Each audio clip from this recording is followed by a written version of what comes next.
In Wyoming, on the Wind River Indian Reservation, on a freezing winter morning, U.S. Fish and Wildlife Service agent Corey Lambert, who has lost his purpose in life and lost his way after he had tragically lost his teenage daughter Emily a couple of years prior. Later, following her request, Corey heads to his estranged wife Wilma's house to pick up his young son Casey, slowly rings the bell, and, clearly preoccupied, quietly waits outside for minutes until Wilma invites him inside. Then, Wilma awkwardly welcomes him, and as she goes to the kitchen to get him a drink, Corey wanders around the living room, suddenly finds himself facing pictures of Emily, and despite desperately wanting to get some respite from the crushing pain and grief the pictures suddenly unleash upon him, he remains frozen in place, forced to relive the most heartbreaking tragedy of his life. What happened there? Corey then takes Casey to his house, where he spends some time with him, lovingly teaching him how to ride a horse and having fun with him. Later, to Casey's dismay, Corey receives a call from the tribal police chief Ben Shoyo, who informs him that some steers have been killed on the other side of the reservation, shares his suspicion that a mountain lion might be responsible, and asks him to find and kill the predator causing the disaster. Hence, after apologizing and promising to make it up to his son, Corey takes Casey with him as he drives to the location, which happens to be around Wilma's parents' house, so that the young boy can spend some time with his grandparents while he does his job. After a few minutes, Corey sees some bloody tracks, carefully follows them on foot, and is flabbergasted to spot a human body from a distance. Struggling to remain calm, Corey pushes out painful memories, rushes to the lifeless body, and is devastated to recognize it as that of 18-year-old Natalie Hansen, who was his daughter's best friend. Ben rushes over to the scene as fast as he can to inspect it for himself and, seeing the horrific injuries the young woman has endured, notifies the FBI. A couple of hours later, a young FBI agent named Jane Banner arrives at Dan's house, introduces herself to the men, and, after explaining that she's the only available agent close to the area, and hence was given the case without much briefing on the weather conditions, asks them to take her to the scene as soon as possible before she succumbs to the effects of the freezing temperature. Seeing Jane in Emily's clothing, Corey is seemingly haunted by painful memories and takes a minute to gather himself before approaching Casey, who's also taken aback by what he sees. At the scene, Jane is shocked to see the gruesome injuries the young girl had endured, and, after doing some preliminary assessment of the scene, lists the death a homicide. She then orders a rape kit and asks the team to carefully take the body and all the evidence to the local medical examiner. Jane politely reminds the chief that the victim has no shoes on, reasons that no one will ever voluntarily do so in such freezing conditions, and discards his theory. Jane, who's impressed by Corey's detailed insight and realizes that she will need his help to solve the case, asks Corey to help her with the case, and is delighted when he accepts without even a hint of hesitation. Who has overheard details of the gruesome case, is haunted by nightmares knowing that his sister had died out in the cold just like Natalie. Sympathizing with the young boy, Corey comforts his son for most of the night until he finally calms down enough to drift off to sleep. Randy then shares that Natalie had suffered blunt trauma and had been brutally raped before her death. Randy adds that he has collected DNA samples from the body and sent them to the FBI lab in Colorado, which has assured him that the results will be ready in 6 weeks. Then, Ben and Jane go to the Hansen residence to find out all they can about the poor teenager, and after learning that Natalie had a boyfriend whom she sometimes stayed with, Jane questions Natalie's father, Martin, seemingly outraged that he allowed his barely adult daughter to stay with her boyfriend, whom he doesn't even know. Corey arrives at the house, and Martin steps out to speak to him. Once they are alone outside, the grieving men embrace each other, and while struggling to hold back their tears, they bond over the crushing grief of losing their daughters. Hoping to help him deal with the loss any way he can, Corey shares his journey over the past couple of years. Corey then comforts Martin and explains that even though he will never be the same again, all he can do now is to try to take each day as it comes and be there for his grief-stricken wife and his son, Chip. The mention of his son overwhelms Martin, who reveals that Chip had become a drug addict, moved out of the house to live nearby with the Littlefeather brothers, and adds that he hasn't seen or spoken to him in a while. Martin then confesses his fear that Chip's new shady lifestyle might be the cause of Natalie's death. Shocked by this admission, Corey reflects on everything, and soon dread floods him, as he recalls that Natalie's body was found close to the Littlefeather house, and quietly hopes that Martin's fear won't be true. Ben, Jane, and Corey head to the location, hoping to speak to Chip and find some clues to find Natalie's murderer. The duo remains professional and continues questioning him until he suddenly sprays them with pepper spray, which blurs their vision and causes them severe pain. As the duo struggles to remain on their feet, unbeknownst to them, Corey, who's alerted of the situation by Ben, waits prepared by the back door, ambushes Chip and Frank, and neutralizes them. Sam starts shooting at Jane,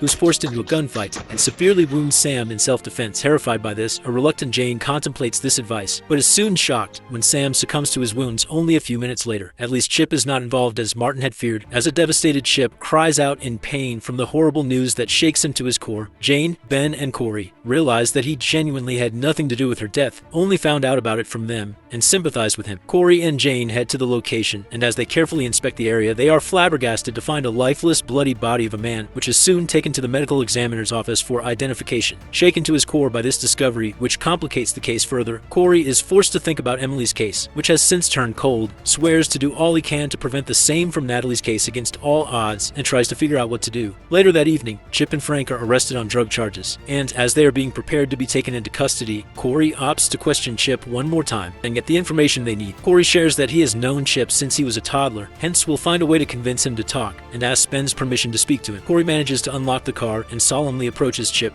Then, without even saying a word, he and Chip silently look at one another, subtly recognizing the pain in each other's eyes. Seemingly coming back to his senses, Chip then shares that Natalie's boyfriend was an older man named Matt, who worked as a security contractor at the oil rig, and adds that he never liked him, was suspicious of him for dating a girl almost half his age, and even tried to attack him until Natalie intervened, assured him that she loved him, and begged him to give him a chance. Unites with Ben and shares this crucial piece of information. The next morning, Jane and Corey join Ben, his deputy Evan, and the rest of the officers, and as the group prepares to head out to the oil rig, Ben reminds everyone that as a federal agent, Jane is the only one with jurisdiction at their destination area and orders them to follow her lead. Moments later at the drilling site, Jane and the team meet the security supervisor Curtis, who, as soon as he finds out the officers are there to inquire about Matt, shares that he had been worried about his disappearance, had informed their corporate bosses about the situation, and was waiting on their orders to file a police report. Jane suddenly notices that both Curtis and his colleague, named Dylan, had bruises all over their face and questions them about it. However, a few minutes later, Deputy Evan notices that Dylan and the rest of the security guards are subtly surrounding them from every direction, becomes suspicious, freaks out, and pulls out his gun, demanding to know what they are planning, which causes chaos. Jane reminds everyone that they are all on the same side and manages to calm them down. Present, Jane knocks on the door, ordering Pete to open the door, but soon learns that it's locked. Then, just as she wonders if there really is someone inside, Curtis speaks loudly, ordering Pete to open the door, and informs him that the FBI wants to talk to him and visit the trailer. Taking this as a subtle warning, Pete shoots her through the door and severely injures her. A terrifying gunfight soon ensues, and despite Jane's efforts to help, the security guards execute all of the officers in cold blood. Then, just as Curtis walks over to Jane and prepares to shoot her, Corey kills him from a distance. Then, Corey kills Dylan, who had managed to hide inside the trailer with Pete, terrified by the mysterious gunshots that seemed to originate out of thin air. Pete jumps out of the window and, despite being injured, limps away and flees the area and the bloodbath that had occurred because of him. Corey rushes over to check on Jane, is relieved to find her alive, helps her into the trailer where he assesses her wounds, stops her profuse bleeding, and makes her comfortable, hoping help can somehow arrive soon. Corey then carefully trails Pete, soon catches up to him and knocks him out. Later, again at Pete, Pete wakes up with his hands tied, finds Corey staring at him, and freaks out. Moments later, Pete realizes that he's barefoot in the freezing temperature and panics, pointing at his already purple feet. Remaining calm, Corey sternly advises Pete to confess everything, and promises to free him once he does, and admits that while drunk, he had raped Natalie, who soon after ran to her death. He then adds that he and his friends had also beaten Matt within an inch of his life, and left him for dead, and starts crying, as if he finally realized the consequences of his horrific actions. Then, to the shock of Pete, Corey keeps his word, frees him, and tells him that he can go wherever he likes. Corey then orders Pete to start running, and seeing his hesitation, fires a shot to scare him into following the order. Desperate, Pete starts running for his life as fast as he can. However, just like Corey had predicted, while still in his sight, Pete falls down to the ground, unable to breathe, and soon dies. Corey goes to the hospital to visit Jane, who's recovering well, and congratulates her on her bravery and her tenacity. While she thanks him for everything he has done for her, Corey is overwhelmed to see a wall covered with the pictures of the young best friends, Natalie and Emily, who have been robbed of their futures. Beaming with joy and celebrating all of their milestones and good times, Corey remains frozen there, suddenly flooded with overwhelming emotions, and quietly stands there for minutes, crying his eyes out and mourning his loss. Happy for the grieving man, Corey solemnly congratulates Martin and advises him to forgive Chip for all the troubles he caused him, repair his relationship with him before it's too late, and support him through the difficult times for the first time since he got the tragic news. Martin agrees to hang out with Corey, and the grieving fathers sit there side by side,